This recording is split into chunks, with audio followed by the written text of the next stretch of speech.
జోగులాంబ దేవాలయం తెలంగాణ రాష్ట్రం జోగులాంబ గద్వాల్ జిల్లా అలంపూర్లో ఉంది. ఇది తుంగభద్రా నది తీరంలో ఉన్న పురాతన దేవాలయం. ఈ దేవాలయం శక్తిపీఠాలలో ఒకటి. దక్షిణ భారతదేశంలోని ప్రధాన శక్తిక్షేత్రం. శక్తిపీఠం పురాణ కథ. పురాణాల ప్రకారం దక్షుడు చేసిన యజ్ఞంలో సతీదేవి ఆత్మహత్య చేసుకుంది. ఆ తర్వాత శివుడు ఆమె శరీరాన్ని మోస్తూ తాండవం చేశాడు. విష్ణువు సుదర్శన చక్రంతో సతీదేవి శరీరాన్ని ముక్కలుగా చేశాడు. ఆ ముక్కలు పడిన చోట్లే శక్తిపీఠాలు ఏర్పడ్డాయి. అలంపూర్లో సతీదేవి యొక్క పళ్ల భాగం దంతం పడిందని విశ్వాసం. అందుకే ఈ క్షేత్రం శక్తిపీఠంగా ప్రసిద్ధి పొందింది.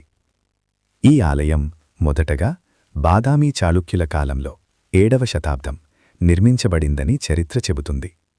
ఆ కాలంలో అలంపూర్ ఒక ముఖ్య రాజధానిగా ఉండడంతో శక్తి శైవక్షేత్రాలు అభివృద్ధి చెందాయి. ఆలయ ప్రత్యేకత: జోగులాంబాదేవి ఉగ్రరూపంలో దర్శనమిస్తుంది. ఆమె చేతిలో కత్తి, కపాలం, డమరుకం ఉంటాయి. ఈ రూపం చెడు శక్తులను నాశనం చేసే శక్తికి ప్రతీక, ధర్మరక్షణకు సంకేతం. అందుకే ఈ ఆలయం తంత్రమార్గానికి ముఖ్య కేంద్రంగా ఉండేది. తంత్ర సాధన కేంద్రం. పూర్వకాలంలో అఘోరులు, తాంత్రికులు, సాధువులు ఇక్కడ సాధనలు చేసేవారు. రాత్రివేళ దీపారాధన, మంత్రోచ్చారణ, యాగాలు జరిగేవి. ఈ ఆలయం తంత్ర సంప్రదాయానికి ప్రధాన కేంద్రం. వరదలు మరియు ఆలయ ధ్వంసం. తుంగభద్రా నదిలో వచ్చిన వరదల వల్ల పాత ఆలయం తీవ్రంగా దెబ్బతింది.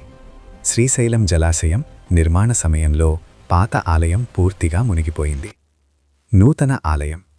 ప్రభుత్వం మరియు పురావస్తు శాఖ పాత ఆలయాన్ని రక్షించేందుకు కొత్త ప్రదేశంలో నూతన జోగులాంబ ఆలయాన్ని నిర్మించారు.